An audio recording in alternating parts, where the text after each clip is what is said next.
The Everyday Guy podcast.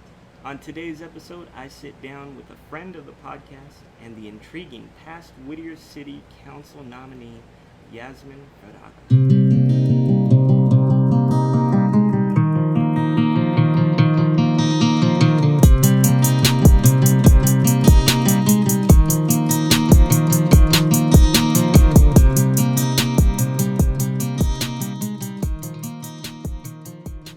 Hello. Thank you for having me. Yes. I'm excited to be here today. Dude, I'm pumped to have you here. Fellow I really am. Whittierite. That's it, dude. Represent. Born and raised. Yes. Born and raised. How are you? I am well. It's I'm hot. well. It's hot. It's actually feeling better now. Is it hot in here? No. Actually, I thought it was going to be warmer. It's not. It's not bad at all. Dude, so I bought that AC. Mm-hmm. I don't know how I'm going to do it, though. It's not going to heat up shit. Not It's this whole not- spot. It's not going to heat up Maybe shit, like dude. this area. Yeah, Yeah, maybe. for sure. And it'll just blow your hair in all kinds of ways and shit. But I wanted to mention, we have a mutual friend in common. Who? Natalie Barajas? She's not a friend. She's like my sister. She's my cousin. No shit. Yeah. Dude, so she's on the board of... South Whittier School District. That is a Yeah. trip. That's They're my same- sis right there. How do you know her? You guys are the same age? No, she is. Like 32, right? Yeah, she's like your my age. yeah. Yeah. Trip this out. So I grew up in Southside Whittier, and right off of Carmenita and Telegraph, like right where Southside starts. Mm-hmm. And she grew up also like 2 blocks away from me. And where we grew up, like, we didn't have a lot of girls around, you know? And we were a bunch of like horny boys just kind of running around. And I remember like being in like middle school, because we went to, me and Natalie went to school, elementary, middle school, and I don't remember if we went to high school. Did you go to high school with her? No, she went to Cal. Yeah, okay, then we Yeah. did go to high school together. I can't Okay. remember anything. I'm sorry, Natalie. And to speak to Natalie's character, she was always the best. Yeah. Always had a good head on her shoulders. Always. Didn't let the boys, kind of Never. jerk her around. Mhm. She was so mellow, dude. Dude, she's badass. She's like my So hero. mellow, dude. She actually literally just shared a story where some dudes were trying to jack her car at a gas station and she fought them off of her.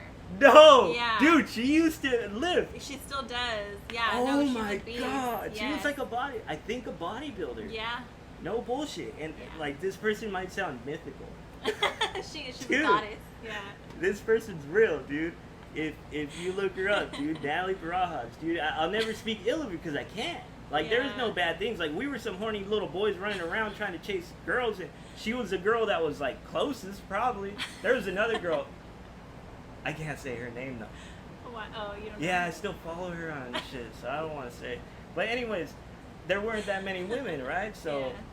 so I would go over there to Natalie, and it was always like, with Natalie, it wasn't like we were trying, like, look, I wasn't trying to do anything. Like, Yeah. we would play. Like, Right. it was weird. Like, we just had fun, messed Mhm. around, and she was really a good-hearted, like, girl. That's what I remember Yeah, growing still up. is. Just never let boys mess with her. She stands on her own. Yeah. She's dope. Fighting off people, dude. Yeah. Dude, but people don't know. She used to. They see or a I- girl by herself and they're like, let's see what we can get. And she's Yeah, like, but "Not under today." that professional outfit, dude, she's packing some heat, For dude. sure. If you go to her Instagram, like, go in the later weeks, dude. Like, before she Later might have been weeks. in the board or something, dude. And she was fucking swole, dude, like that. For sure. Rawness, Yeah, dude. she trained me for a bit. No shit. She was like no joke. Yeah. Yeah, sick. Probably strong as fuck. I was. It's been a while, but she's just like a beast. Yeah, she's awesome. Dude, that's amazing. Yeah, Natalie's a really, really good woman. Like, she was like one of those girls that, she was just a good girl, dude. Oh, for sure. Always a good Yeah. person. How did you guys, like, come into contact? Me and Natalie? Yeah. She's my legit cousin. Oh, that's right! Yeah, so She said her that, mom too. so her mom and my mom are sisters. Yeah. So where she grew up across the street is my grandma's house. So we like all grew up In there. Whittier? Yeah. Nice. Yeah, yeah. Dude, Natalie's fucking tight. So you knew her when she was real little. Yeah, I met her when I was born. It was like, You remember wow. her house then? right? Yeah, she still lives there. No shit. Yeah. Right there. Yeah, You turn on Lynette, and then you can kind of hook in off of Well, don't Carmelita. tell him the address. But let me She's tell you right where she lives real quick. Let me She pull that changed shit her up whole really quick. garage into a gym, so we all I use it now that believe it. everything's shut down. It's Oh, dope. no shit. Yeah. That's real tight. My folks still live right there. My parents still live there. Yeah, dude, I remember growing up in that area. It was rough. It was rough. Like, for me, you have brothers and sisters? Yeah? I have a brother. Nice. Okay. Younger, older? Older. Older. So you're the baby. Mm-hmm. Nice. So I'm the baby too, but I got 2 older sisters and a brother. And my brother was real,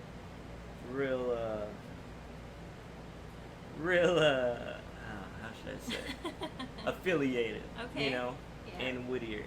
And my brother right now is locked down too, and he gets out next year. I'm very proud of him. He's in a fire camp right now, and he was fighting fires up in Wow. Sacramento and shit, dude. Damn. Sacramento. That's But wild. one thing I noticed, like, why I bring this up is when he's working up there, my mom was like, Rudy, what could he do when he gets out? And the way his sentence is he gets out, he has no probation, no parole. Nice. Out, done. You know, That's he's been amazing. in and out of the system. What they did was, we're gonna take all the shit you've done. You know, we haven't been able to. We're gonna give you, you know, a sentence. You're gonna do this time. You're gonna get out, no parole, no probation. So it's different for him. He's That's never been on dope. that shit since I think he was 16 when he went on. Wow. But so my mom comes to me and asks me like, what can he do? And dude, I was looking, and there's no real transition for an inmate to be able to come out and hit the streets. And you know, even if he was learning all that shit on the fire, I don't know what Yeah, it is. for There's sure. ways they grade it to stop the fire from coming down. They got a clear path for the fire trucks. Like, they're working hand in hand with firefighters, so they're learning shit regardless. And they come out, they have nowhere to apply it. Right. And time again, Whittier's not like, you know, East Los. Everybody knows East Los. Everybody knows Compton. Everybody knows Watts. Nobody knows Whittier. But these dudes come out and they hit Whittier. Have you ever seen, like, obviously I've seen that kind of shit hit my family closely, but have you seen the maybe not so happy parts of Whittier? Yeah. I have. No shit. Yeah. Yeah. I mean, I feel like all of us have family, right? That's affiliated in some way. to different everybody's areas. connected to somebody. Yeah, I feel like some people don't think of Whittier as like a place that has bad, you know, gang activity or whatever Yeah. you want to call it. But I feel like every neighborhood has their shit. Every neighborhood. So yeah, for sure. I agree with you though. They're out there like literally putting their life on the line for free to just come out and never be able to get hired at a fire department. Right. It's messed up. He's still an inmate. Right. He's still a felon. Still property of the state. He's yeah, exactly. And for, I'm not saying this about my brother, but I've seen dudes in Whittier, and the only reason I mention Whittier is obviously our connection on that, but like, it's the closest thing to me. I can't speak about what's going on in East Los, For you know? sure. That shit doesn't apply to me. So in my hometown, I've seen all kinds of different gangs come in. Yeah. Have you ever struggled with, like, have you ever been given the opportunity to, like, go the wrong way? Like in life? join a gang? Maybe not a gang, like, to the extreme of the gang. Well, maybe. Dude, women get jumped in, dude. Oh, I've seen for some sure. crazy shit, yes, dude. the homegirls from like Whittier City and stuff, they're like bad props, okay? They. I was gonna say I, they for one, take it have down, never but been offered that opportunity. that's probably a good thing, dude. Yeah, no, for sure. Like, That's for probably a whatever good reason, thing. I didn't qualify. Yeah, I'm, maybe. like, self-reflecting now, like, why wasn't I good enough? But, Why wasn't I good enough to be yeah. a gangster? right. God damn it. But for sure, I mean, you grow up, I feel like a lot of my friends were in high school, right? Like affiliated with something, you know, in one way or another. I don't know, my grandparents, they were just like, don't fuck up, school is the most important thing. We were super close to my grandpa. My grandma's still alive, super close to her. Like, she's the one on my arm. Like, beautiful. she was like, you have to stay in school. Like, school is why we came to from Mexico. So for us, it would have, I felt like we all, like, even if we wanted to fuck around, like, the image of our grandparents, like, Nat is the same way. Like, almost all of our, like, us cousins, there's 25 of us. All of us went to college except for 2. Wow. So, like, my grandpa drilled that in us hard. Wow. Yeah. I mean, So- don't get me wrong. I feel like we've all gone through some shit as we're growing up, but never to, like, let us spiral completely, you know? Dude, that's something to be said about. You know, that out of 25, you said 2 didn't go, you know? Yeah. I mean, 23 out of 25 kids went to college. I can't say that's in every family. Right. And it's really sad. Yeah, and don't get me wrong, like, you don't have to go to college to be successful, right? There's so many other opportunities, but there's something about getting an education in that sense that was just really important to him.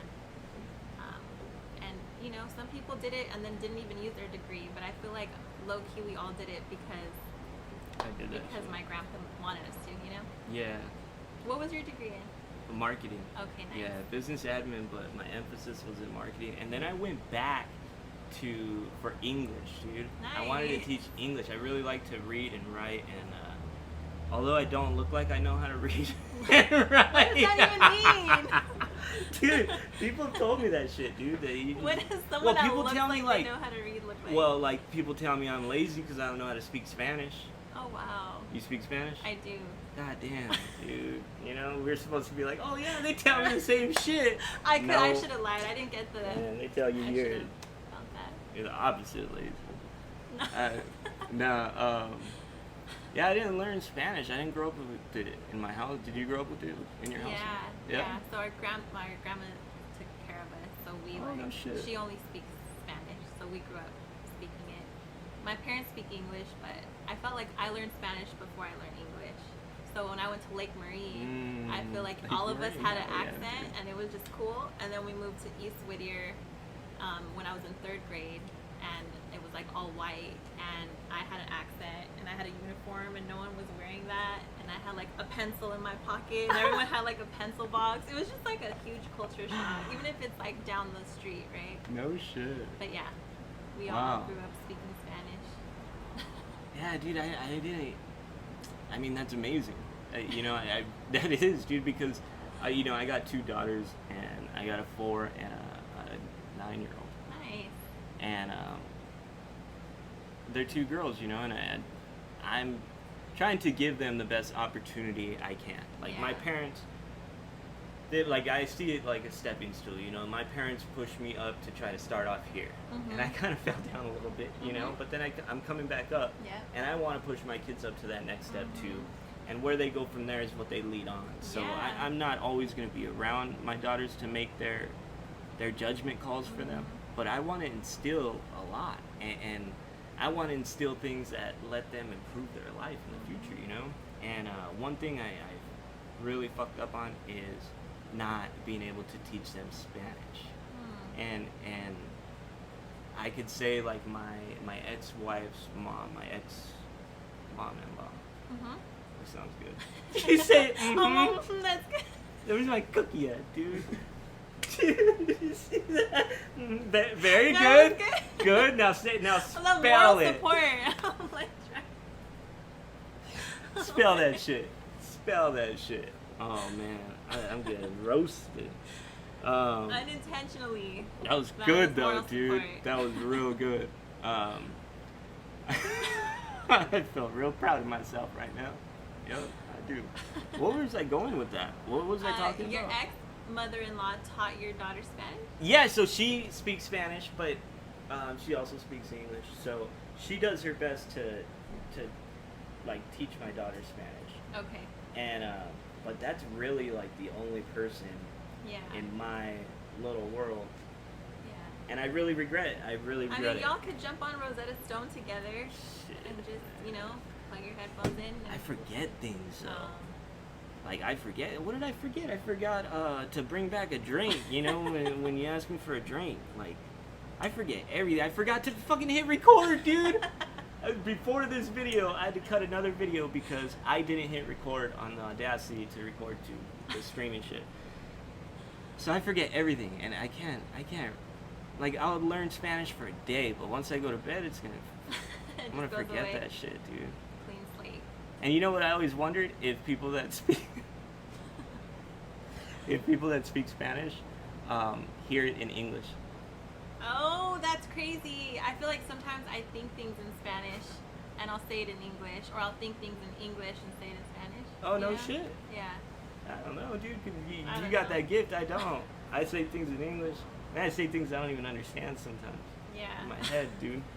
Someone Weird does. shit, Yeah. dude. Weird shit. But so okay, I really want to open up. You ran for Whittier City Council. I did. Dude, Oh my how God. was that? That was a thing. What made you? Okay, wait. What made you say, yeah, fuck it, I'm gonna sign the, what is it, an application? Probably our trash city council that we have. I was like, this is enough. So to backtrack a little bit, when Nat ran for office, we had no idea what it was, or Wait, I'm so sorry, but she ran for council. South Whittier School District. Oh, the district. Yeah, Okay. Yeah. So you have to like run just the same way as any other elected office. So we like literally Googled everything, like figured it out on our own, and then we just started door knocking, and like we just figured it out on our way, right? And shit. like she would ask me to go places with her to like all these different events, and so I'm like starting to get to know a lot of these like elected officials, Right. and I'm like, like what? Like you're in Starting to charge of see a running our city? Different side of them. Yeah. And just, how many people know who their city council member is? I feel like most of us don't unless you Google it, right? So once I met them, I was like, oh no, we got some issues here. So the person I ran against, she had been in office at the time for 25 years. And I'm like, there has to be, like, you gotta give it up at some point, right? Like, you're not gonna die in office. 25 years. Well, I mean, she may, but hopefully not soon. That was, 25 good vibes, Kathy. years. Yeah, Yeah. good vibes, wherever you are. And, Right. and 25 years, goddamn. But, So yeah, so I was seems- like, let me just do this then. Like, why not? And I guess the thought process, we didn't think it all the way through. I had never ran for office before, and then when we jumped into it, we like assembled a team, and then it was just nonstop for like 8 months. no shit. It was wild. 8 months is a long time to put into something. Yeah, and you can't live your life like a normal person either. Yeah, like everyone's watching what you post, what you say, where you go. Like if you're out on Greenleaf, like are you drinking too much? There's always someone that's like looking. It was wild. Interesting. And then I'm like, that's why younger people don't ever do this. Right, they just get They should, but eaten up and spit out. but it's really made for like folks that are retired, have mad money to throw at an election And time. and time. For I sure. I struggle with, like, if you've ever gone in my Instagram, I struggle with people who are so fucking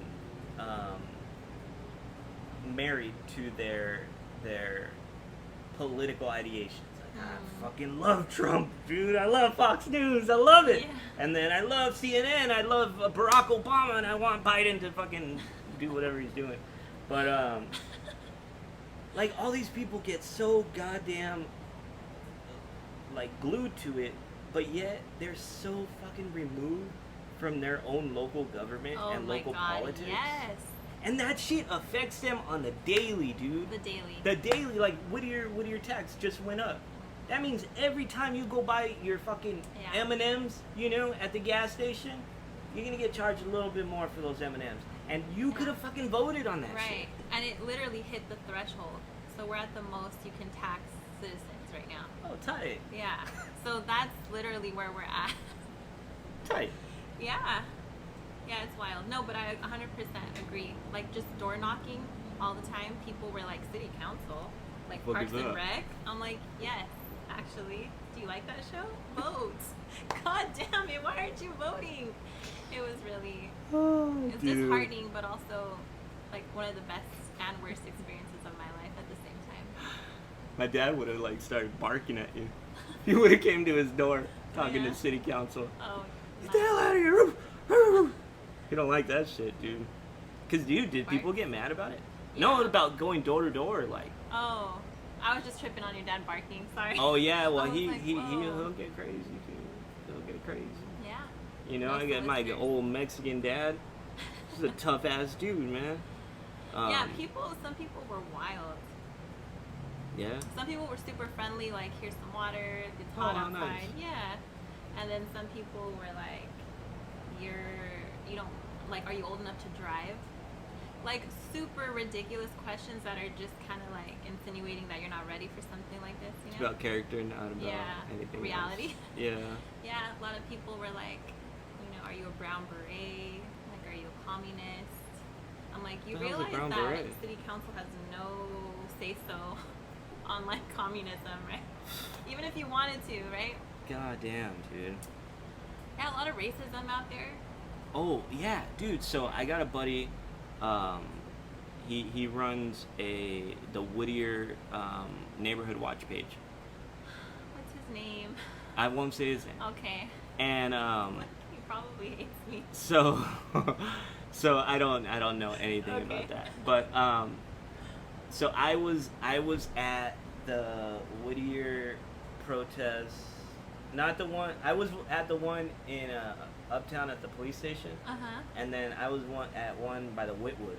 Okay. And the one at the Whitwood had a picture of some girl had a painting. I don't know if she drew it or where she got it from, but it was Martin Luther King going like this to President Trump. And that was it. Like, it was just his hand, like, telling him to just be quiet, right on his Yeah. mouth. And it was a very beautiful picture. And I took a picture of it and I put it on that page. Mm-hmm. Dude, I saw some real racism come out, Oh dude. my God. Whittier's a dark fucking place, dude. I always say, like, I love my city, and after running for office, I'm like, Oh my. whoa. Like, Yeah. they came out the woodworks. And, like, I don't know about that specific page, but there's a lot of, like, neighborhood watch pages that exist for Whittier, and there's just, like, vile shit. things on there. Yeah. Dude, so that was like my first experience with that. Like, Yeah. and it was like 800 comments in. Like, Oh my people just, God. yeah, people were just going to town. And I put on there, like, hey, I didn't put this, like, to state a message. I just wanted to show you what's happening in your city. Yeah. Like, I have no say on what's going on. Right. I did the Uptown Whittier protest, and that was a lot different. Yeah. So I saw the two different sides of Whittier. Mm-hmm. So the protest at Whitwood, it's like a predominantly, what would you say, white upper Affluent. class, affluent Mhm. area. And then by the police station, that's Uptown Whittier. It's not too far from it, man. Not too far, but it's a whole different community up there. You kind of got punks, you got skaters, you got families that Yeah. really can't afford those luxury apartments. So there's a ton of apartments in Uptown, and there's nothing but families in there too. Right. And when I was covering the Whitwood one, it was like families and kids out there. It was right in the fucking sun was right above us, you know. Mhm. And they like peacefully just marched, talked about, you know, Black Lives Matter. And there were some Black Lives Matter there. There was probably like 3 people that were, you know, had clothing, I guess would say, like affiliated with it. Yeah. And kind of like leading them. And dude, they were so fucking peaceful. And then they all like took a knee. I got a good like scope video of them Yeah. taking a knee in silence and shit. And then I went to the one at the police station, dude. It was different. Yeah. I It feel was like we've different. been to like a few in Whittier. There was one that was like, it was in Uptown, and it was like super low key. No shit. Yeah. And then there was At the police station or no? Yeah, I feel like they all kind of end there. Yeah. But I feel like some of them are, I don't know. I feel like I've been an activist for like the majority of my adult life. So like rowdy, like chanting and all of that is really like what a demonstration should look like. Mm. So I feel like when we came to like the ones in Uptown, feel like most of us were kind of like, wow, this is super, super like quiet, and like just I'm here to. I mean, I don't know. For me, I guess like the purpose of demonstration is to like cause disruption because then people are forced to like have a conversation, right? Right. But I mean, everyone's different. Yeah. Yeah. And I say the two different sides of Whittier because it's the reality. There are two different sides of Whittier, and there's like 5 different school boards. There's a bunch of school boards. There's a high school school board. There's South Whittier, East Whittier, West Whittier, I think. Then there's or Whittier City. Little Lake District. Yeah. Oh my God, it's ridiculous. But there's a lot of division there. So when I say there's a reality in it, the shit that I saw in Uptown, the police, to me, looked a little excessive. Oh, they yeah. had so the time I did it was right after George Floyd's thing and murder, and it was bad. People were heated about that. Yeah. Like, the dude was just straight up murder. Right. In front of everyone. Straight up on video, dude. Yeah. On video, you can pull that shit up. Yep. And like, people were fucking pissed, and people were pissed of being in the lockdown, and people were just they were tired of it. They were tired of it.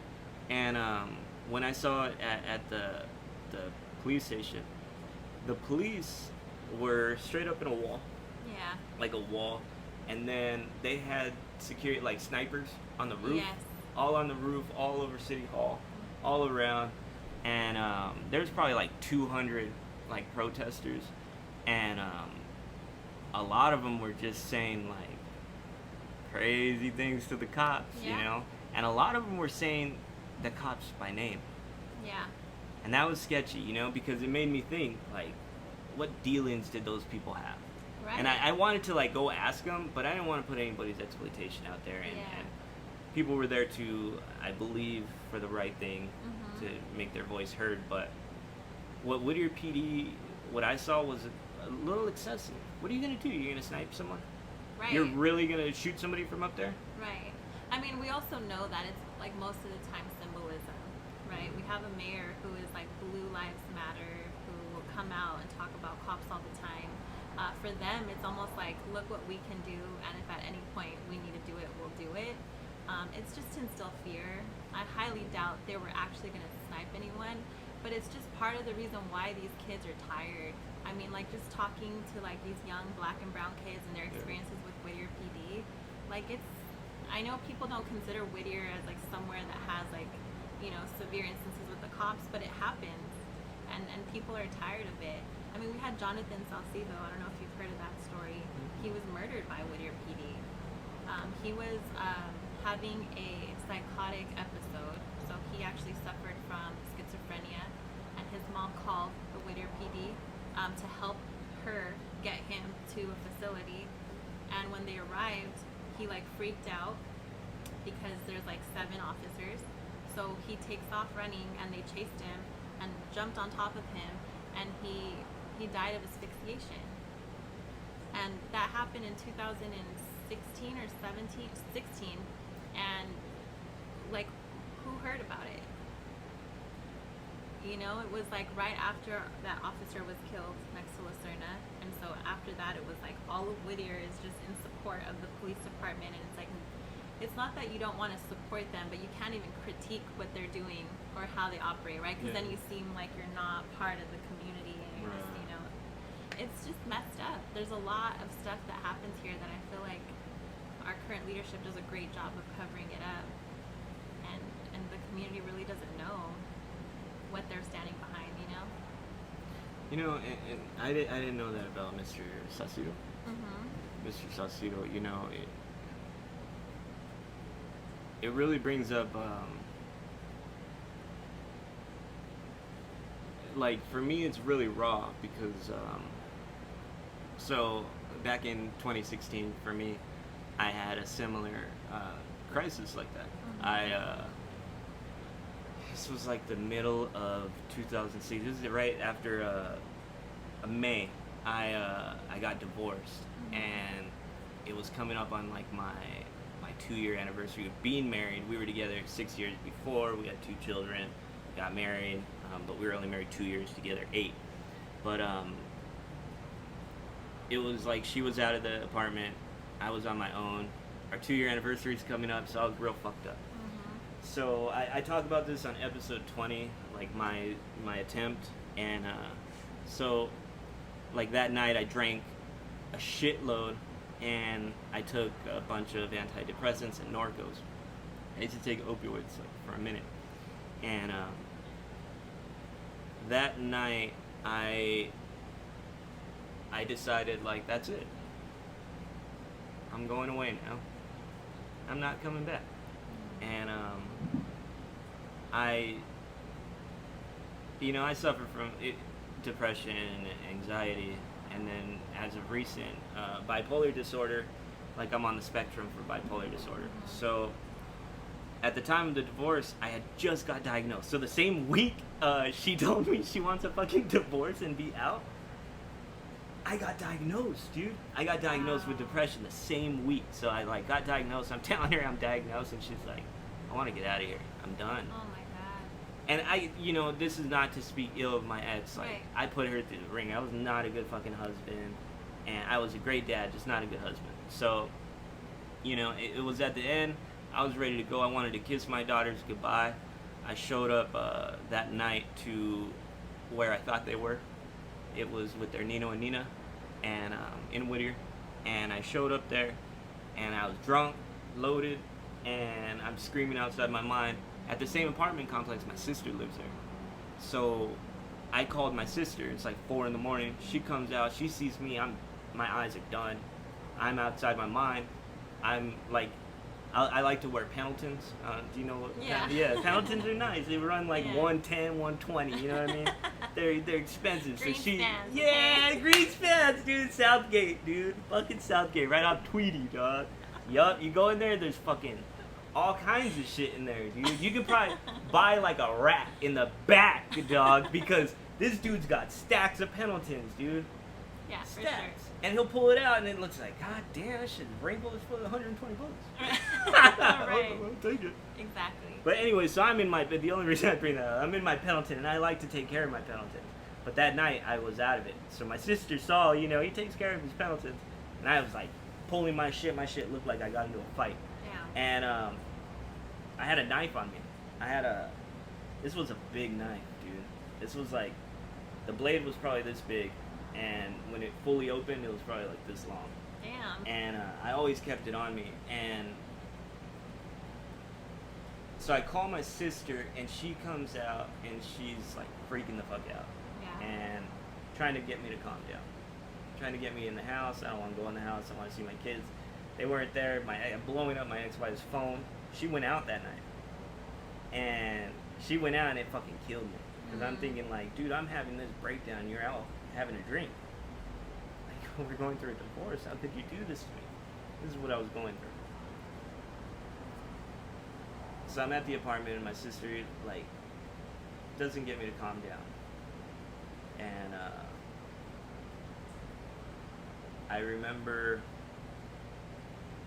it's crazy, dude, to reflect on. But it, like, when you're telling me the story about Mr. Saucedo, the same exact thing, but obviously it didn't end the same way.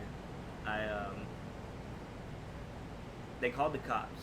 My ex-wife called the cops and met the cops around the corner with a coworker. And, this is like 3 a.m, dude. And they send the cops down. And they're coming down the street. I'm talking to my sister like that. And I could see the cruiser come down. And, it's the Explorer, so it's probably like the supervisor or something, Mm-hmm. And, but in my head, I'm outside my mind, so I don't know what the fuck is going on. And I'm talking to my sister, and I'm at my end. And I told her, like, I'm ready to go home. I had this idea that I can go somewhere else where this pain, this hurt, won't be there anymore.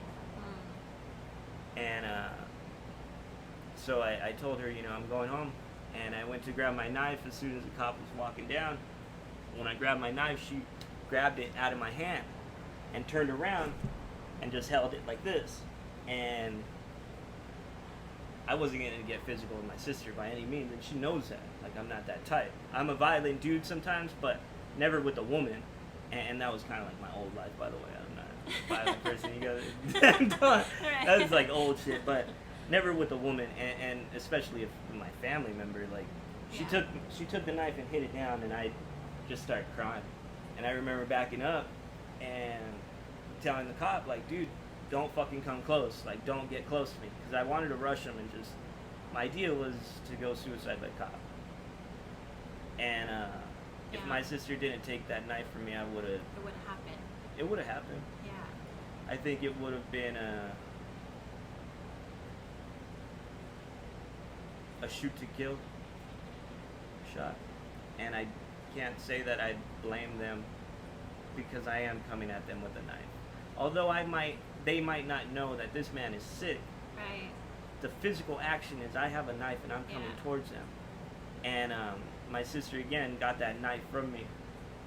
So I was kind of like fucked on an island, but I don't want to go with the cops. Yeah. So I'm like, all right, you guys come over here. Like, let's go. I'm ready. Like, let's go. It was a female. Yeah, I'm standing in the street drunk outside my mind, yelling and shit. They got the big spotlight on me. I feel like a superstar. You're like, this is my time to shine. Nah, for real, man. They had that big ass light, kind of like the light I have right here and shit. The light's fucking bright. And I'm telling him, like, come on, you know, and he could see I'm crying and I'm fucking outside my mind. I think he was like a seasoned cop, you know? He's been on the force for a little bit. At least he looked that way. So the cops told my ex-wife to get out of there. Yeah. She got out of there. I'm freaking out, throwing my shit around, telling him I want to go home. You know, one thing I wanna bring up though. Make sure I turn this shit. I'm recording.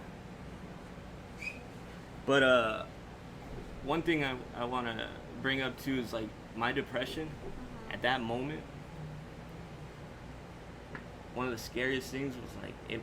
I mean, other than me wanting to end it all, was it started manifesting itself like into reality for me. So I remember being there with the cops and seeing like what I felt was my depression, like cloaked in darkness, like death waiting for me. And like I was fucking high on shit too, and I was drunk, but it was so bad that I remember feeling like, he's here, I'm ready to go. Yeah. I'm going. And I remember I wanted to call my dad. And I called my dad that night, and I told him, I'm going home. I love you. Yeah. And thank you for everything. And I didn't have a plan. I was just screaming in front of the cops, and this was like 10 minutes went by, and they're just trying to get me to calm down. Right. And my sister had screamed at them, he doesn't have a weapon, he doesn't have anything else. By that time, I threw my Pendleton off. I'm just fucking wilding out, you know? And a cruiser comes up so like the car's coming down, I'm right here screaming at the cops. And then like finally his backup comes up behind me, and I see him, and I'm like, fuck. So I look back and I just jet. I take off running, dude. And this is what made me think of like Mr. Saucedo is like, the asphyxiation is when I took off running. How quickly things turn. I was fat, out of shape, and drunk, and smoked a bunch of stokes, so I was breathing heavy, and I didn't get far. And I remember this black cop had got to me, you know, boom, got me real quick. Didn't throw me down, just stopped me, handcuffed me, picked me up, and I remember walking back with them, and me telling him, I almost got away from you, didn't I? I almost got away from you. He's like, yeah, not this time. And then, exactly. It's like, in my mind, I thought I was running like fucking Forrest Gump and shit, but you know, in reality, I just looked like some fucking little fat Mexican dude running by. And this dude grabbed me, but so it was real quick. At least I remember. Quick, they got me up. They didn't fucking hold me down. I didn't resist. I didn't have any real reason to. I wasn't. One thing I want to make clear is like I wasn't in the mindset to hurt anyone. Yeah. I wanted to hurt myself.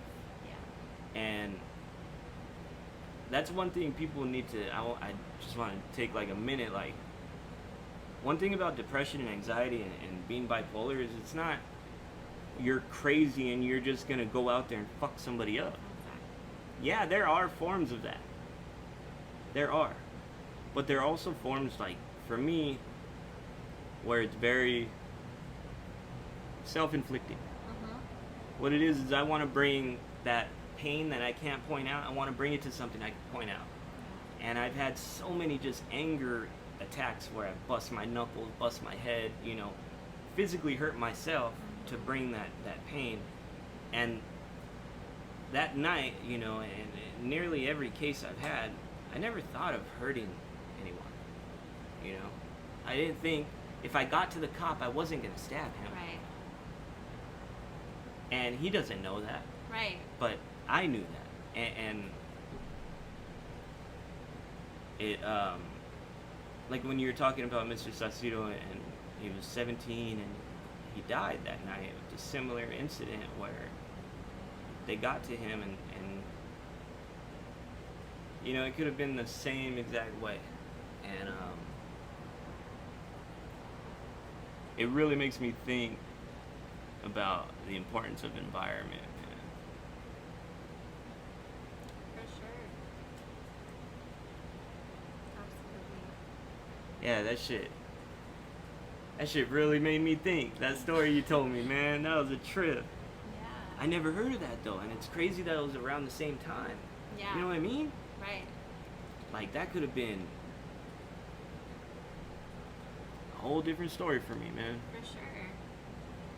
And you know, one thing I gotta say about Whittier PD, because there's a lot of bad things you can say about them. There's a lot of bad encounters I've had with them. But that night, there was a female police officer. And I think she was a rookie, because they pawned me off to her real quick. And they were like, oh, you take them. And they admitted me that night 5150. So they put me on a 72-hour hold. What that means is they take you to the loony bin. And they stick you in the funny farm. And I was there, dude.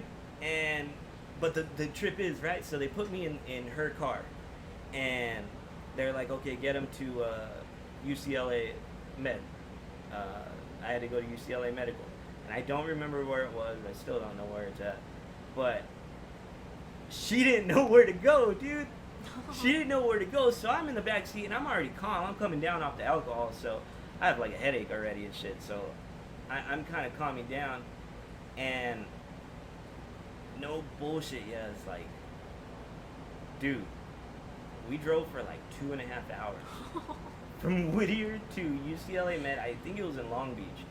At 4 a.m, with no one on the road. And we went, I think we went the opposite way. I think we went the opposite way, and I remember her like, oh my gosh, I don't know where it's at. I thought it was here. We went somewhere else, and it wasn't there. Oh, man. And I'm like, in my head, I was not thinking of like how stupid it was, but we talked for that whole 2.5 hours. And like, I told her exactly what I was feeling and why I was doing all that. And she gave me a lot of words of encouragement, and she told me a story about another dude who recently had a similar situation, going through a divorce, and he bounced back. And she was able to see him actually bounce back. And I know she was trying to give me, you know, hopes and encouragement and shit, but that's beautiful. It was, man. And I was telling my fiance this one time, and she's like, you gotta go find her. You gotta find her, you gotta tell her that shit. And I mean, I don't know why I haven't, but there's a lot of different views you can give, not just Whittier PD, just police officers. Yeah. There's a lot of different views. Yeah. I mean, I say it all the time, like, it's not so much about each individual police person, right? Like, it's just our criminal justice system, it doesn't work the way it's supposed to.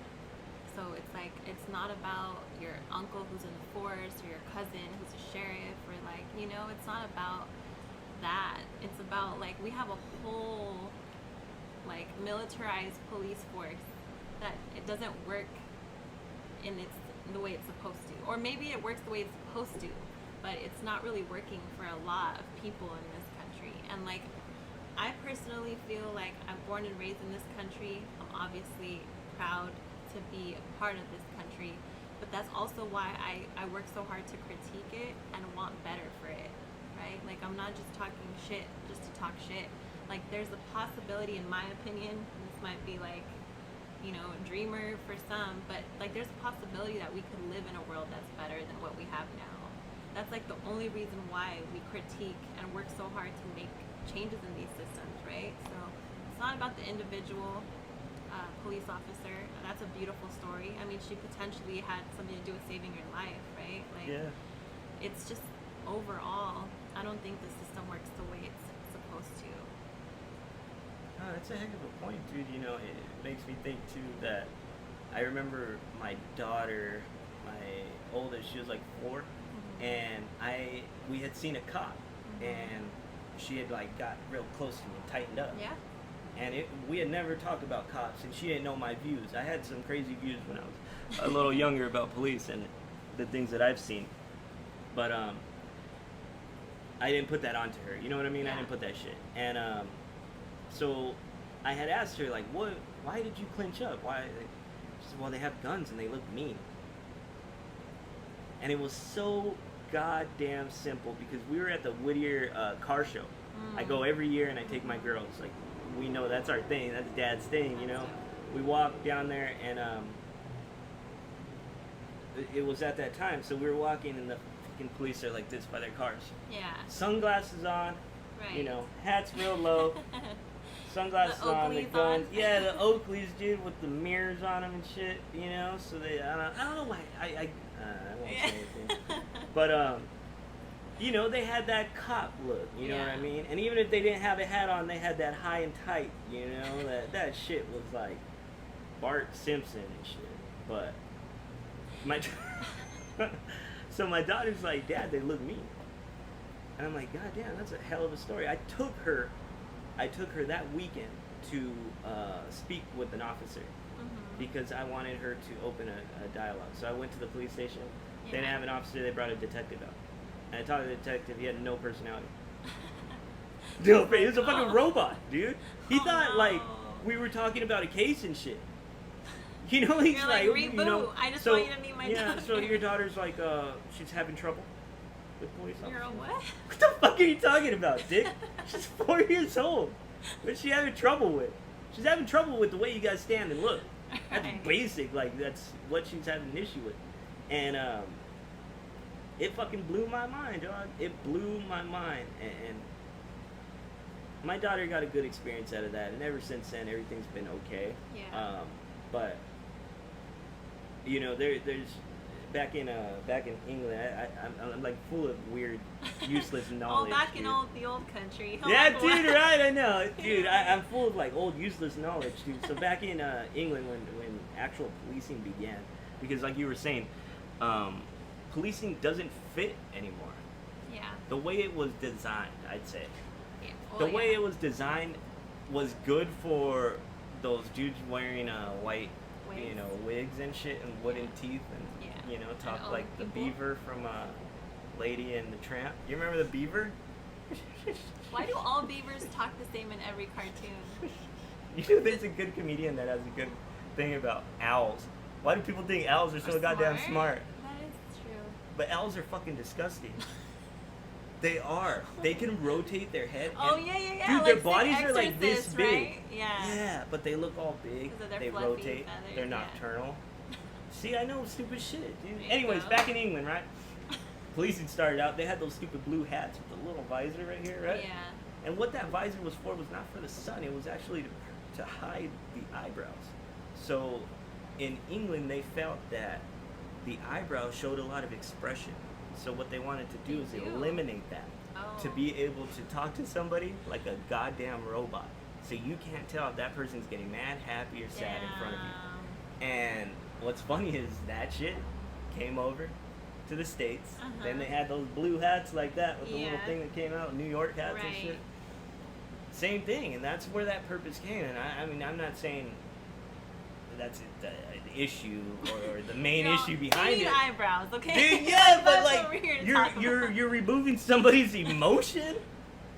How is that fucking possible? Right. You can't do that. There's no possible way to remove somebody's emotion, and you're doing An that. individual thought process. So their whole what do you experience. do to that connection you have with Yeah. somebody? I ain't got no emotion. There ain't shit we're gonna talk about. Right. I'm here to bust your ass.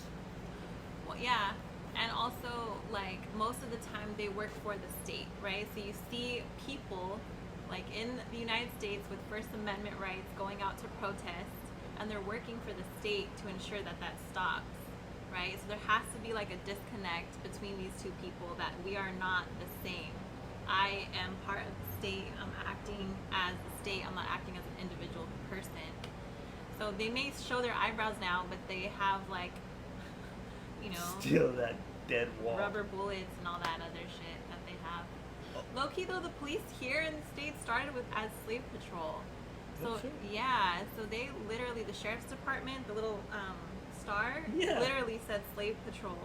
Oh shit. Yeah, it was created to catch runaway slaves, and then as time, you know, the Wild Wild West didn't have like a police department, so they Right. started building police Sheriffs. departments. Yeah, sheriff's departments. Oh shit.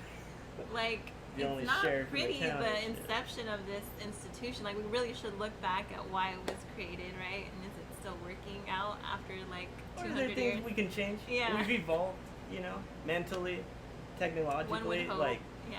you know, I was talking to a family member, and I think it was over Father's Day, and he was telling me about some article where they were introducing mental health professionals Mhm. with police officers to assist with calls that are nonviolent. hmm What do you think? Yeah. Right? I mean, like, just talk, like, when I ran the campaign, talking to different police officers, right? 'Cause the issue was that we didn't have enough in Whittier. That was like people were I'm sure you asking have to for have more. their endorsement on. Oh, the police department? They run that shit on. They do not endorse me. I appreciate the I Whittier Police wonder Department, and I who want do this they to go on endorse? record. You know who they endorse? Kathy and Joe. I mean, yeah. They that's must the be like story. model citizens, huh? For whom? Yeah. Like, who's asking? Harry Truman said, you know, any politician who gets rich in politics is a criminal. Yeah. Something to be I said mean, about one that, day, man. when you have time, I'll share with you all the reasons why the mayor does things that should not be done. But that's a story for another day. I forgot what I was telling you. Something about the police department. Dude, I wanted. We'll talk about that mayor shit later. Oh, okay. But that's good. You hooked me with that. I'm like, oh shit. Well, let me Oh, not get a cease and excuse me. desist letter sent to my house. For sure, huh? He's a lawyer, so Oh, cool. that might happen. You know, a lot of this, I can't give them a shout out on camera, but like the TV, the stand, what else? The mic was donated from two attorney friends I used to work for, and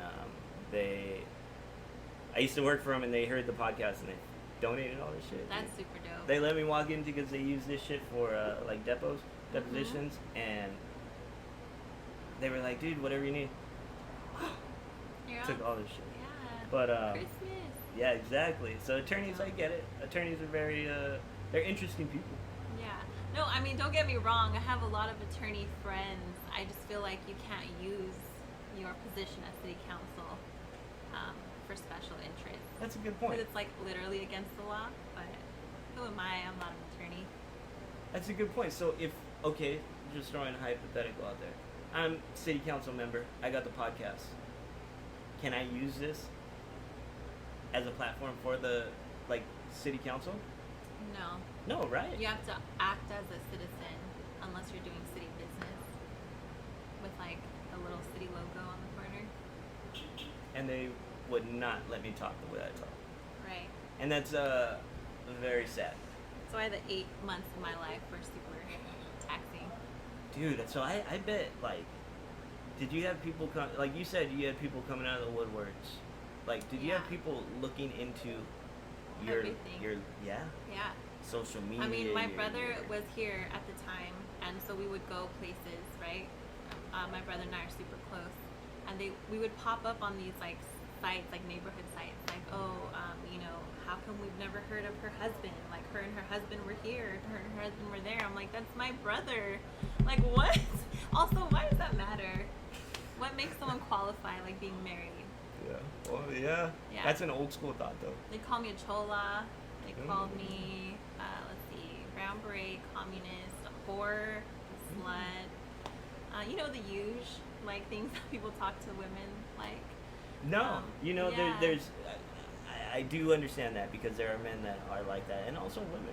Yeah. Some women are quite Right. atrocious to other women.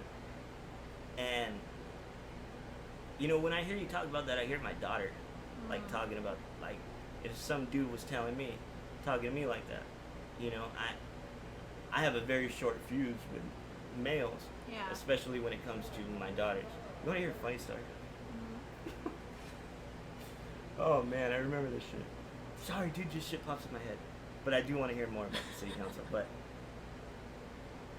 so me and my ex-wife were at a jump place, like one of those jump warehouses yeah. where you're bouncing all over this shit. And we were with my daughter, and she was real little at the time. We were having a good time, just the three of us, having a real fun time jumping around, playing Rose Petal Falls Down or some shit. Like, what is it called? Ring Around the Rosie. Ring Around the Rosie. And the bridge. What is the bridge? London Bridge? London Bridge. Yeah. See, I got the I don't know why these are all on deck Rose for me. Bridge. Yeah, you I play haven't that played shit them in a a lot. while, yeah. That's we're playing that shit, we're having a good time. These little white boys, probably like 18-year-olds, bouncing around, real athletic and shit. 6-footers, some big white whales jumping through, bam, bam, bam, jumping around and shit. I'm watching them like, dude, don't come in our little square. Sure enough, one stupid little fuck gets away from its pack, dude, jumps, lands on my daughter's foot, like her toe, dude. Oh no. Her toe. She starts crying, right? She's a little girl. Yeah. She starts peeing. She wet herself, right? Yeah. She was probably like 3. She wet herself, and when you pee on a canvas, I don't know if you ever peed on a fucking canvas before, dude, but it puddles up, So it was obvious, and she's crying, and I'm pissed, and I'm not medicated at this time. I wasn't on any antidepressants or any anti-anxiety medication, so I was really like at my peak, and so I flip out, and he's like, "Oh, sorry, so sorry," and I'm like, I look at my wife at the time like, "Let's get the fuck out of here." I'm getting real mad, He walks to his little pack, white boys over there, and he comes back with a new story and shit. So he says a little something, and they laugh, and fuck, I flipped out. So I walk over there, and I'm like, "You stupid motherfucker! Like, what are you laughing about? You're laughing at my daughter. You're laughing at my daughter." And it's a group of these little white fishes, and then a big old white shark comes out, dude, and it's their dad or something, dude. He comes out, and he's like, "Well, what happened?" I go, I can't say that word. One of your little friends, stepped on my daughter's foot, and they made a joke about that shit. Like, they gotta get handled, everything. My wife is like going off, and these are like kids and shit. I remember going off like, "You stupid motherfuckers, man." Why did I tell this story? Men and how they treat women. Yes. Your daughter. Yeah, so, thinking back now with my clear mind and no longer drinking and shit, like, I went there because I had a lot of different issues at the time. I was not happy in my relationship, so I was not happy in life, you know what I mean? But it all came out in that moment. And that shit could have changed my world right there, Because I could have fucked up and done something stupid. For sure. And, but I think, when I think about or hear about guys being dicks to women, like, it really gets my blood boiling, man. Yeah. And I don't tolerate it, And no disrespect to my guy friends, but I've had extended guy friends that are like, "Oh yeah, I'm married and shit," but when they're alone, they're a different breed. Yeah. Where the women at? For sure. And that's how they decide to live their life. I have nobody to judge about that shit. That's what they want to do, and Right. It's really none of my business. But But you also got to think, like, I'm a dad now. That shit's different. Go for it. Fuck, dude, I forgot where I'm at. When you see your homies be fucked up to women. Very good, dude. Goddamn. Yeah, so when I see that shit, it drives me nuts, but I also understand men. You know, I'm a guy. You're a man, yeah. And like, I'm in therapy, and my therapist is like real big on letting me know, this is her personal view, letting me know there are two big difference between a man and a woman. Mm-hmm. You know, there's a lot of different genders out there, and there's a lot of different. Sorry. No, you're good, dude. You're good. So there's a lot of different genders out there, you know, and I'm not saying their genders are wrong. It just, my therapist, she puts it in my head because to me it applies. I am a male and I deal with a female, you know, I'm engaged, and like there's big differences, but that doesn't give like any guy a reason to just be dog, man. You know, street dog. And you know, there's good and bad in every gender, right? In every situation. But yeah, that's true. You know, there is a power dynamic that's different between men and women. And I feel like men hold a specific power in the world, or in our world that we live in, right? Yeah. So when they're dicks or when they're fucked up, it's in my opinion affects people a lot worse, right, than if a woman does it. You know? I don't know. I mean, everybody has different views on that. Sure. No, yeah, I get you. Like, but I think, I'm sorry to interrupt, but I think that's kind of like the beauty of it is that's your very female perspective of it. Right. Like, because you're a female, you're going to get hurt. Socialized. Yeah, you're not a man. You don't know how a man gets hurt. Right. And I don't know how a female gets hurt. Yeah. And that's true. you got to kind of learn those boundaries, and I think that's what my therapist tried to instill in me, because I don't think I knew those boundaries. Right. You know, I talk to the girls like not my girls, but talk to women the way I talk to guys. Like, it doesn't work. Yeah. It just doesn't work. We're not gonna connect. They're not gonna think I'm a fucking weirdo. You know what I mean? Right. But I talk to a guy like a girl, he's gonna think I'm a little funny. You know what I mean? So and it's like toxic masculinity, right? Right. Yeah. Right. There's a good book. I listened to about 30 minutes of it because that was my free Audible session one time. It's called The Mask We Wear. And it's about men's and boys' masculinity and how it drives raising boys. I have 2 girls. I fear ever having a boy. I can imagine. Like, you have to mold this little human to be like a stand-up dude in the world. Yeah. He's got to be respectful. Sometimes I'm not. You know, I'm 32 and I'm still checking myself on respect. Right. I got to tell this little kid, this little boy right here that's looking at me like, damn, Dad, you know, you're supposed to be the embodiment of all men. Right. And it blows my mind because I got girls, and for me, it was easy to be loving, step into that caring role, and be that nurturing guy, that protective thing. Yeah, you know, that daughters. spirit. Yes. Yeah. But for a boy, I feel like, you know, like when my daughter cries, I can hold her, I can love her, I can make her feel comfortable. When a boy cries, there's part of me that wants to say, get up. Don't. Like, what the no, fuck are you, like, boys, I wouldn't talk like that. Yeah, like, cry. don't get up. Like, what the hell are you crying about? You know? Yeah. Get up. You want something to cry about. Oh. You know, that is something that goes on. Yeah. And I'm glad I don't have to deal with that now. Right. I don't, you know. Although I do tell my daughters at times there's things to cry about, then there's things not to. Yeah, I mean, my mom told me that too. Like, we'd cry and be like, I'll give you a reason to cry. And you're like, no. Especially if you're crying over dumb shit. Like, I take your iPad away, you're going to cry? No. Hell no. We didn't grow up with iPad. Right. You know what? You take my chalk away. You know, Not you your crush chalk. my chalk, my white chalk, because I couldn't afford colored chalk. I only had white from like the school. This shit, the shit that fell. The little one right there. Oh yeah. Or a rock. I used to use a rock. No, but like teaching kids to be respectful. Yeah. And because they grow up to be men with power, and then they do trash things if you don't check them soon enough. I'm all projecting. No, you know like, what? And then I you grow remember. up to be elected officials. I remember when Hillary was running and they had like Trump supporters saying like, "Oh my God, a female? She's gonna have like a menstrual cycle and blow Yeah. up the world. You know, she's Yeah. gonna start a war." I remember. And you know, it just makes like there was always a good counter argument to that all wars were started by men. That's a goddamn truth. Yeah. I cannot say men have always done it right. Right. You know, but Joe Rogan has something good that I picked up on, a little phrase he always says, strong men make weak times, strong men make easy times make weak men make hard times make strong men. So it's like a big circle. Cycle. Yeah, a cycle. And like I think about my father, my father's mental health. He didn't think about that shit. He didn't have the time. He was building the world I have. He didn't have the time. So now I do. And I'm going to change that cycle. So, thinking back, like,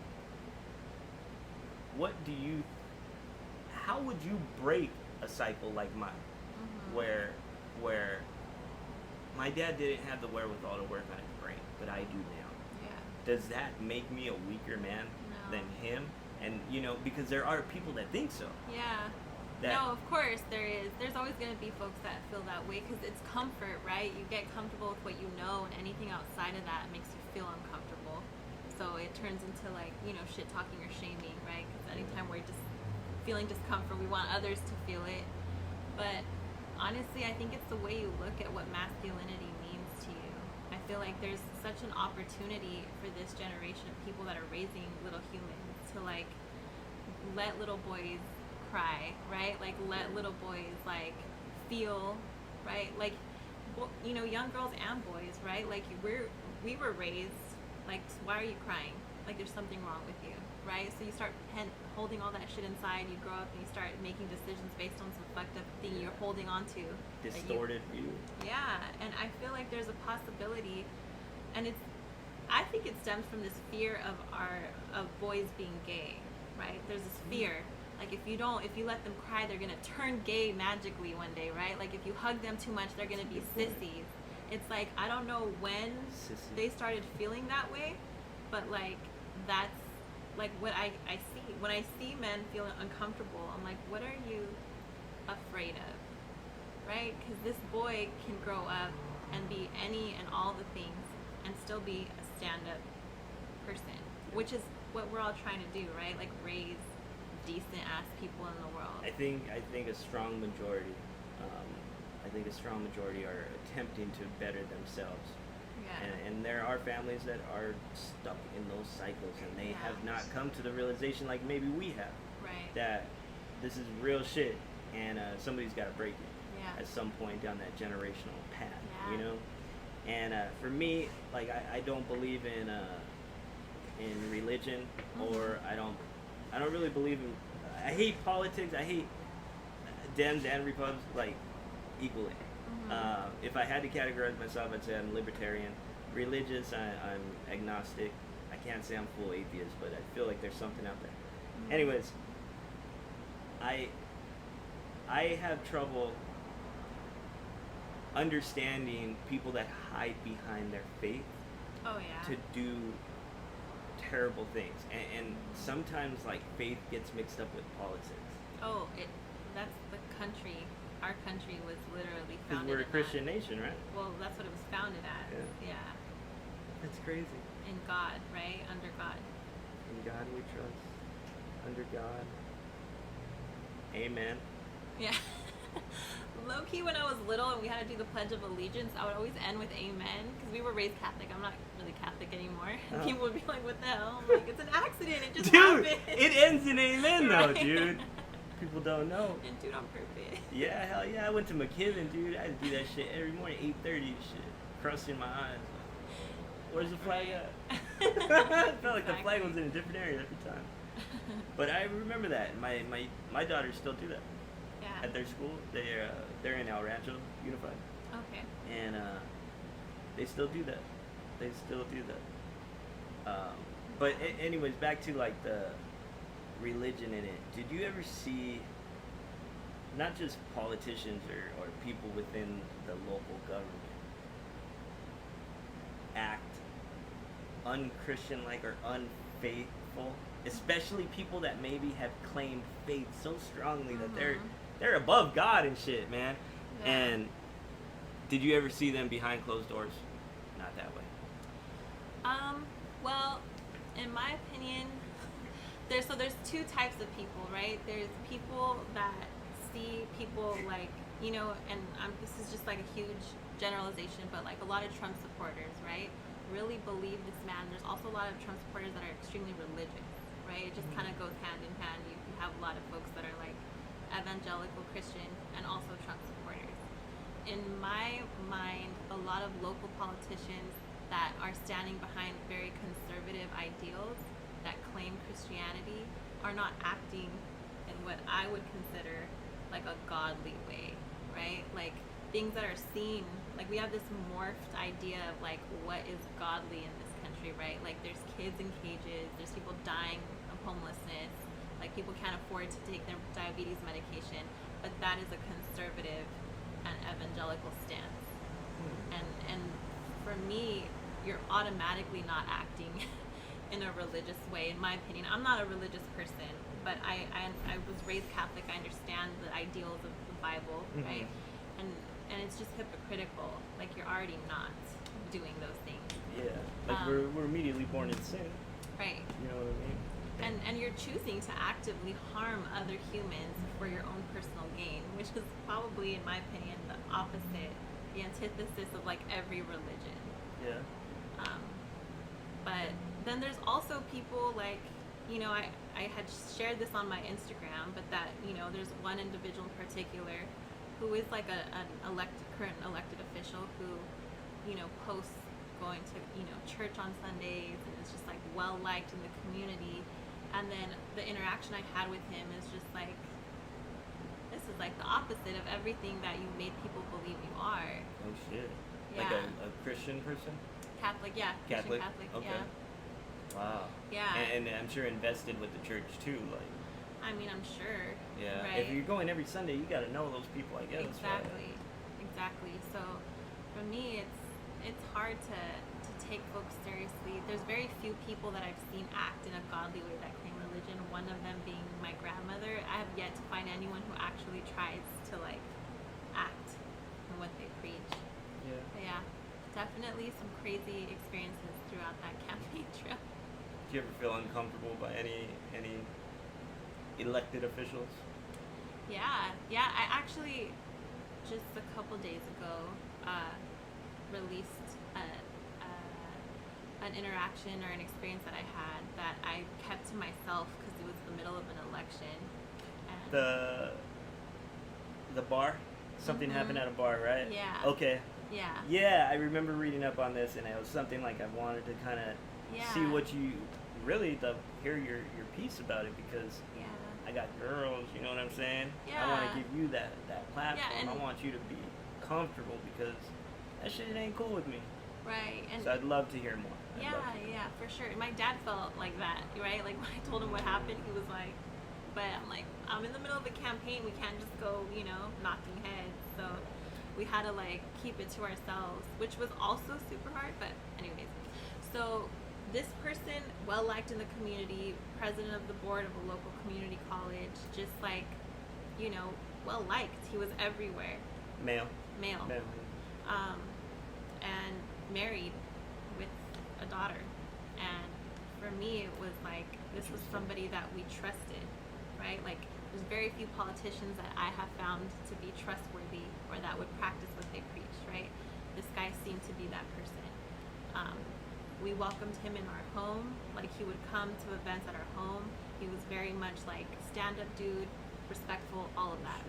So we gained a level of trust, which in retrospect, I'm like, you never trust people that are elected officials unless you personally know them before.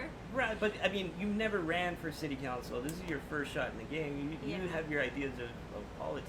Right. So this is kind of like your We're your learning on the taste. job, yeah. You know what I mean? You For taste before you sure. have that drink. Yeah. You know, maybe that smell before. Kind Yeah. of sounds like it, dude. Right. So, person we trusted. There's a lot of endorsements that go into running for office. You got to get, you know, the party that you're affiliated with, you know, union endorsements, different endorsements that come with money. Elections are super expensive. So for this race, they were like, you can't run it unless you can get 30K to run this race. Wow. We're like, well, we're not gonna do 30K, so can we run it with half? We ended up running it with half, like just very grassroots, like whatever here or there.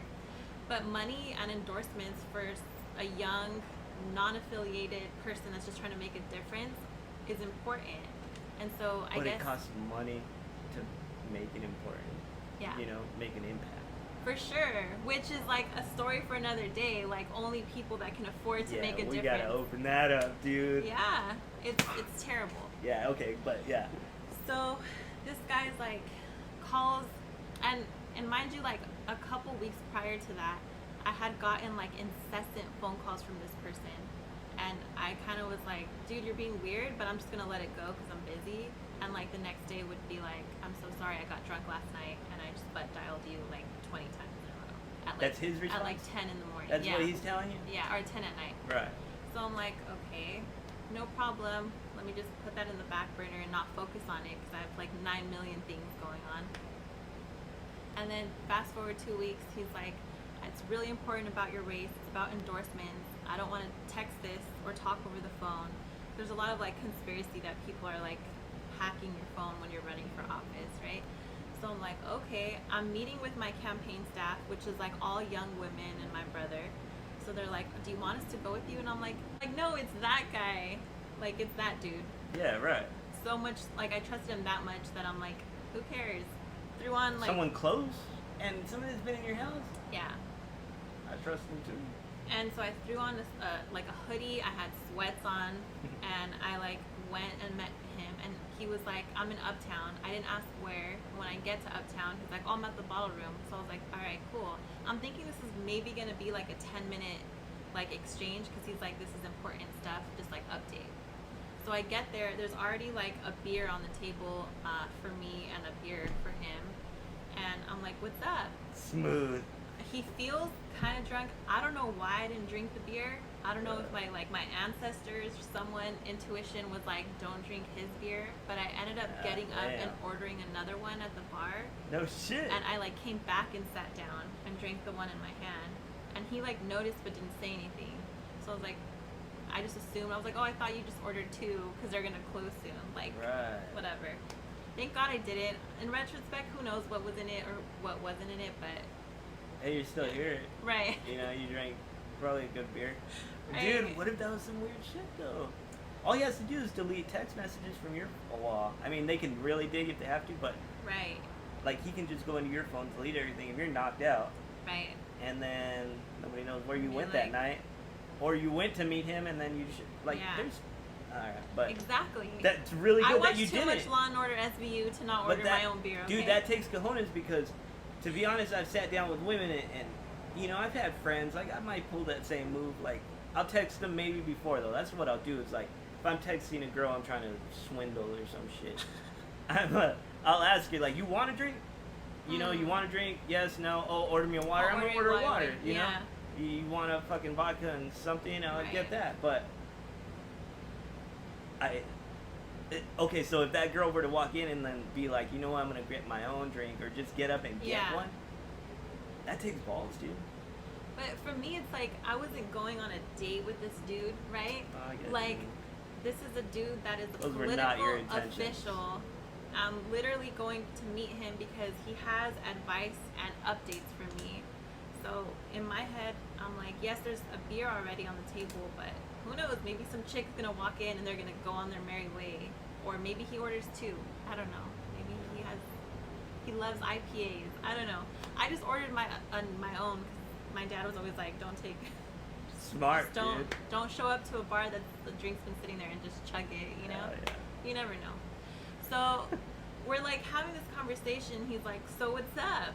And I'm like, it sounded really important on the phone. Like, what's up? So he's just like, look, you're not gonna win. No one takes you seriously. This is a joke that you're running for office. We try to tell you to back out. An elected official. Yeah. Which is not the worst part of this story, by the way. So it was like, just, you know, stone face, like, like not making any sort of reaction. He's like, why are you not upset? And I'm like, no, that's just your opinion. I'm still gonna run. Like, think so. And he's just like, oh, you're gonna hate me after this. Like, you're never gonna want to talk to me anymore. Like, let's just drink more beer because this is the last interaction we're ever gonna have.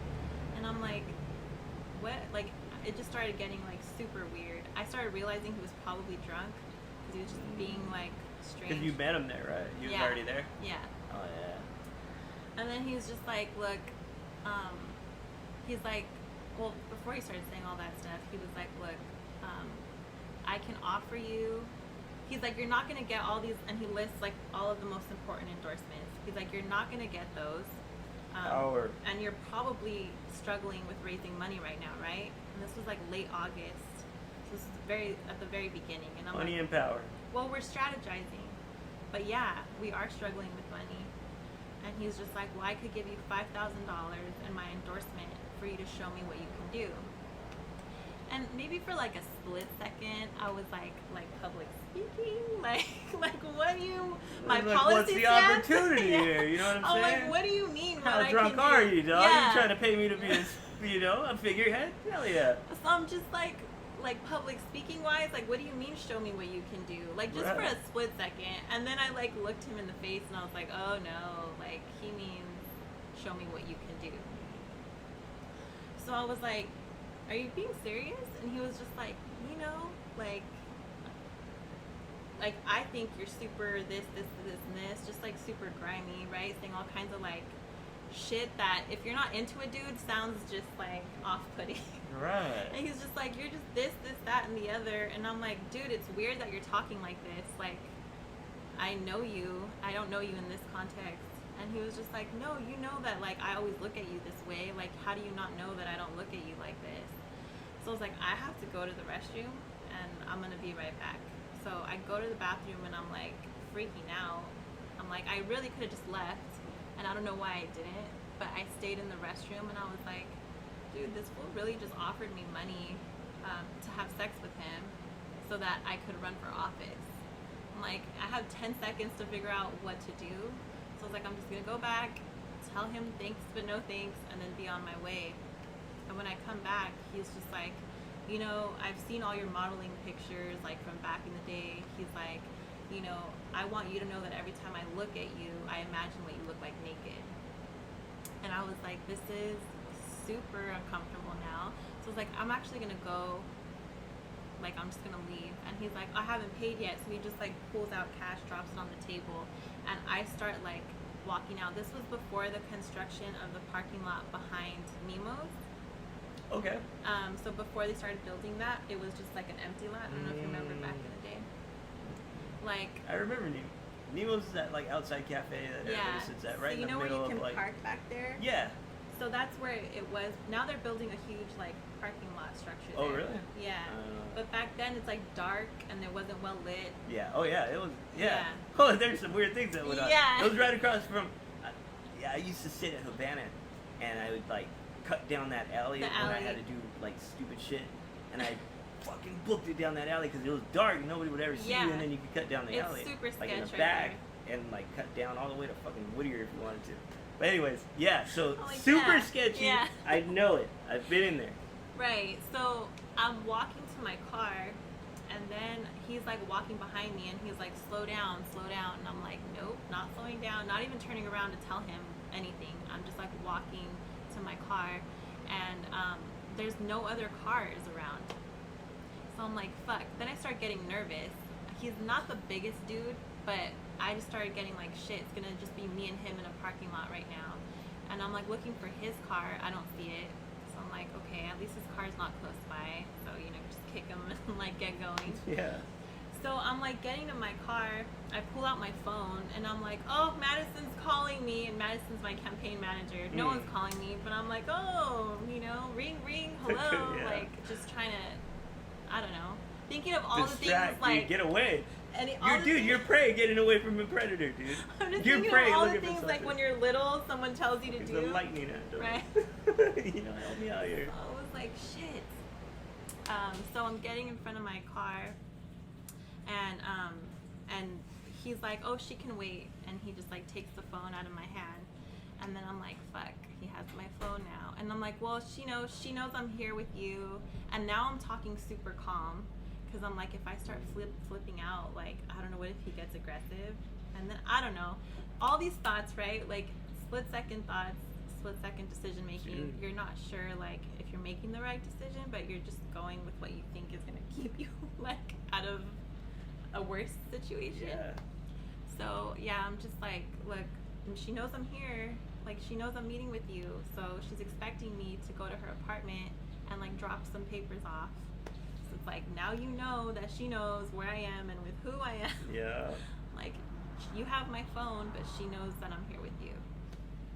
And he's like, I'm not going to give you back your phone until you tell me how hot you are. I'm like, well, that's just weird. And it was just super uncomfortable for me. So I'm like, I just need my phone back, and I just need to go. He's like, nope. And now he's standing between like me and my car, and he's like, this could be so easy for you. Like, you know, things could get so much worse. Like, all you have to do is show me what you can do, and like, you have your council run made. And I'm like, I need my phone back, and I just want to go. So we went back and forth for like 10 minutes, and he's like, just tell me how hot you are, just tell me how hot you are, like just saying vile shit. What the fuck does that mean? I don't know. I've never, I mean, not to shame anyone's like what you're into. I you know, had my run-ins with women, but I never asked a woman, tell me how hot you are. How they were. Yeah. Yeah. Tell me how hot I am, god damn it. I'm You're wearing like, this Pendleton. Well, it's expensive. Yeah. Yeah, I don't know. It was just like a super vile, disgusting incident, and I like didn't know what he wanted. So after a while, he was just like, look, I'll give you your phone, but I just want you to know that every time I interact with you or I see you, like, I imagine what it would feel like to be inside of you. And I feel like at that point, sorry. Dude. My bad. No.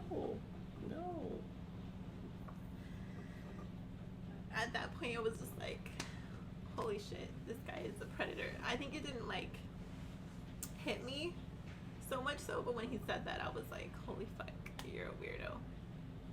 So he was like, well, I don't want Madison to show up here wondering where you are. So he finally gave me my phone back. Let me get you a tissue real quick. Thank you. God damn it, I didn't want to cry.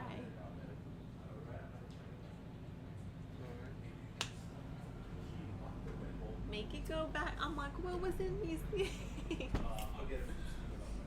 Crying juice.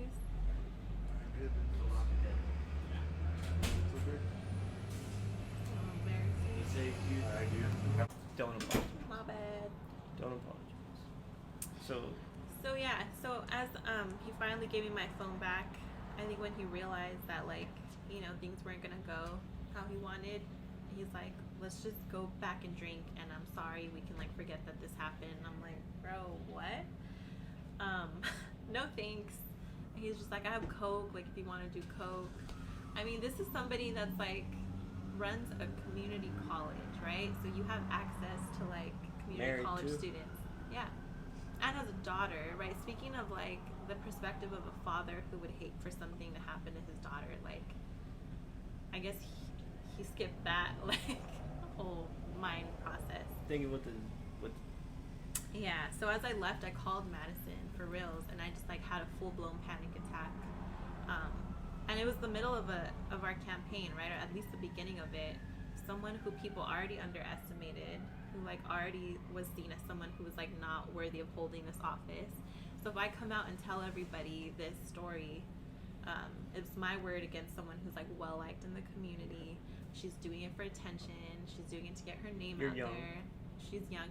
Why was she at a bar in the first place? Like, I just didn't have it in me to like come out with the story then. So and I had to do everything as Ferrada 2020 and not as Yaz, you know. So every decision that I made had to be for the betterment of the campaign. So, you know, COVID happened. The election was March 3rd. We lost, obviously. But after March 3rd, it was like COVID, and then, you know, I've just had time to reflect, and just like, I did share with some community leaders that I trusted what happened, and then I saw one of them have him on his show, and in my mind, I'm like, I can't expect you to be held accountable if it's a secret between you and I, right? Like, people need to know, because you just sweeping it under the rug and still holding this person up is like dangerous, not just because of what happened to me, but because of what he has access to. So I shared that story, and immediately, which is like just gives me the goosebumps, like how many people reached out and said that they've had a similar incident with him. You know, one thing that I'm so sorry that you went through that, first off. As a dad to girls, you know, a brother to sisters, an uncle to nieces, a son to a mother, you don't want that shit in your life. And when you hear about it happening, I'm sorry. And one thing that I picked up on from your story is how, you know, it was quite obvious he's trying to solicit you for sex, and he's trying to basically tell you, hey, I'll give you money, you know. But what stuck with me is when you kept saying, show me what you can do. When he kept saying, show me what you can do. When I hear that, I immediately think, you know what you're doing. This is practice. Practice. How many times did he fuck up and come on too strong and get pushed back? And then started realizing, all right, show me what you can do as an opener. So if that girl or that woman decides to open that door, now he gets to use that as, I'm gonna throw. Now I can throw my sex shit at you. I can imagine myself doing these, you know, just being a dirtbag, a dog. You know what I'm saying? And this is practiced. And the thing with being an asshole to women is it's practice. You've done it over time. Right. You've seen it in your own household. So to me, when I hear of a man, which I shouldn't use that term for this person, but when I see in someone acting like that, all it does is exploit their pure ignorance and their littleness. They're little people inside. They got the money, they got the power, right? They got that to offer you, but they don't have shit inside them. Right. They ain't got a heart, they ain't got emotions, they ain't got love. They don't have love for their wife, their kids, themselves. So sure as hell, they are not gonna have love for you. Right. But what they do have is money and power. Right. So we're gonna give that to you, and you're gonna see what you can do for me. Yeah. And this isn't happening in fucking Washington D.C. It probably is. Right. But this encounter, this happened here. Yeah. This is a city official here. This is someone that should be the epitome of a model citizen. Yeah. At least held to a higher standard, right? Obviously no one's perfect, but it's dangerous when you have these people holding office that can be gatekeepers and that then get to choose who gets to pass through the gates and at what cost. And unfortunately, it's not young men running for office that are experiencing this, right? It's not older men running for office that are experiencing this. It's young women that and obviously, like, you know, whatever, people may not agree on all my politics, but like at the end of the day, I was doing this shit not because it was gonna make me rich or because it was gonna make me cool. Like, nobody my age was fucking running for city council, right? I was doing this shit to make a difference, and that's just what it is. Like, whether you take it or leave it. That's like the ideal. think that's what our country originally, our intentions were to be. Yeah. That anybody can be anything in this country. Yeah. And to hear, like, when we first started, which we're going to have another episode, dude, where we talk about the finances of you having to have money to even get in the game. Mm-hmm. You know what I'm saying? And then you got to have the corruption, the politics, the behind the door nasty shit to even get nominated. You know what I mean? Like, to even get anywhere. And for what? The original thought was that you were going to make a difference. Right.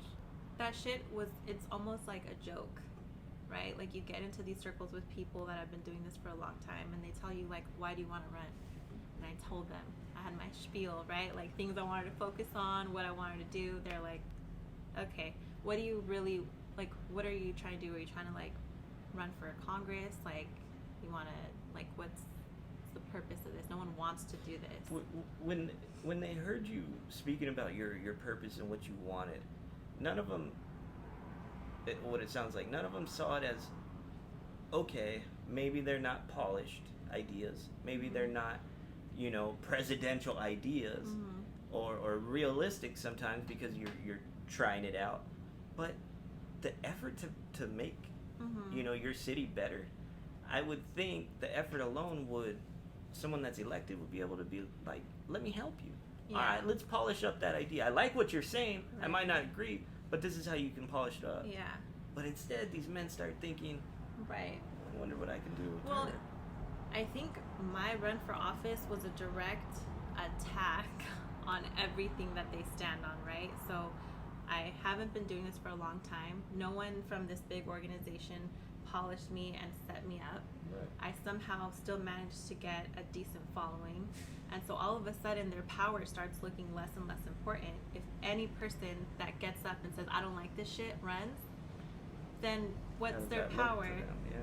So for them, it's like, fuck that. Like, we have to nip this in the bud, like, tomorrow, because if people start catching wind that you can learn how to use Instagram and ask for, like, donations, people from across the country are literally donating 5, 10, 15, 20 bucks. And now you're running for office in your local area. And that doesn't work for them. That's not the establishment. It's not the status quo. It's not what they've been doing. Right. They don't like that. And they don't like to see some, you know, brown girl come up and start saying, well, hey, you know, this shit ain't cool, man. I think we should do this. Yeah. Oh, well, that goes against, 25 years of being in a position, you know. You're set in your ways. Yeah. How much change are you willing to do? I mean, the homelessness issue, right, was one of the biggest things I ran on. Like, Parnell Park. Exactly. That's in our in District 3. People were getting swept and giving vouchers for a motel. Like, you think that's going to solve it? You think that's the solution? Because they're going to end up another part of our city. Yeah. So they were like, so just all of your ideas are just nonsensical. You're a dreamer, you're a millennial, you're a snowflake, you just, whatever, you live in La La Land. But I'm like, okay, we don't have to agree, but how are your points at all working and functioning? People are upset that they see homeless people living on the street.